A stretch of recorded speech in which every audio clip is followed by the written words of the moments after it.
جالوت، جب جالوت سے ان کا مقابلہ ہوا، گولیت اس کا آپ کو بائبل میں یعنی اولڈ ٹیسٹمنٹ کے اندر آپ کو یہ نام مل جائے گا، وجنودہ، اور اس کی فوج کے سامنے، تو اہل ایمان نے کہا قالوا ربنا افرغ علینا صبرا، اے اللہ ہم پہ صبر انڈیل دے، وثبت اقدامنا، اور ہمارے پاؤں کو مضبوط کر دے، فانصرنا علی القوم الکافرین، اور ہمیں کافروں کے مقابلے پہ مدد عطا فرما، آمین۔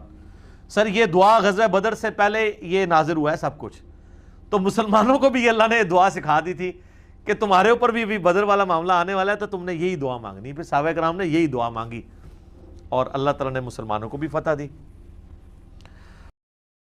فَهَزَمُوهُمْ بِإِذْنِ اللَّهِ، پس انہوں نے شکست دے دی اللہ کے اذن سے جالوت کی قوم کو اور اس کی فوج کو۔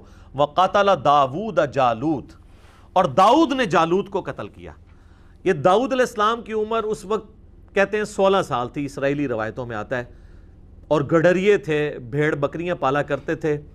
ان کے پاس ایک گوپیا ہوا کرتا تھا، ایک چمڑے کا بنا ہوا، ایک سمجھ لیں ایک ہاتھ سا، جس میں وہ پتھر رکھ کے اور ساتھ رسی باندھ کے نا یوں گھما کے پھینکتے تھے۔ پرانے زمانے میں لوگ اسی طریقے سے شکار کیا کرتے تھے، یا گلیل ہوتی تھی یا تیر کے ساتھ۔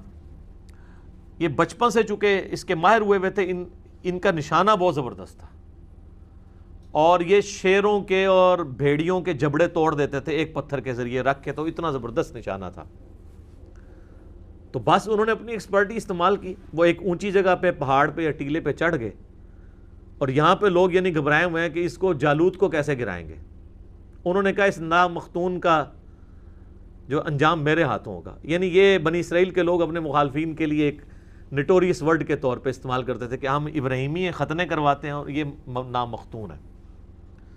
تو انہوں نے پھر اس گوپیے کے اندر وہ پتھر رکھ کے جب رسی گھمائی اور پھینکا، تو وہ جو ایک ہی آنکھ کی جگہ میں نے بتائی ہے نا تھی نا، وہ نشانہ ایسا تھا کہ وہ آنکھ سے وہ انٹر ہوا، اس کے دماغ میں چلا گیا۔ دماغ میں کوئی چیز چلی جائے تو وہ بڑے سے بڑی بھی کوئی بلا چیز ہو تو وہ حضرت داؤد علیہ السلام جو ہے وہ اس طرح منظر عام پہ آگے، کیونکہ طالوت علیہ السلام تھے تو انہوں نے پھر بعد میں اپنی 16 سال تو انہوں نے حکومت کی، اور اپنی بیٹی کا نکاح بھی حضرت داؤد کے ساتھ کر دیا، اس سے پھر حضرت سلیمان پیدا ہوئے۔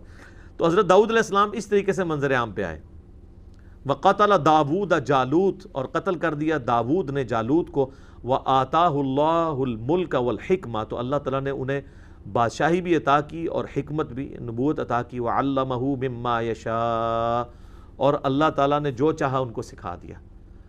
اب دیکھیں طالوت تو پیغمبر نہیں تھے، لیکن ان کا داماد پیغمبر ہوا حضرت داؤد علیہ السلام۔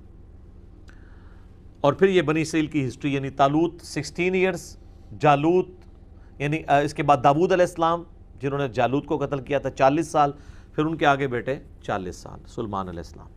لیکن سلیمان علیہ السلام کے پھر 2 بیٹوں میں اختلاف ہو گیا، وہ پیغمبر تو نہیں تھے، اور وہ پھر 2 ریاستیں جو ہے وہ قائم ہو گئی، اور پھر آہستہ آہستہ ان کے اندر وہی معاملات شروع ہوئے، پھر ان کی حکومت ختم ہو گئی۔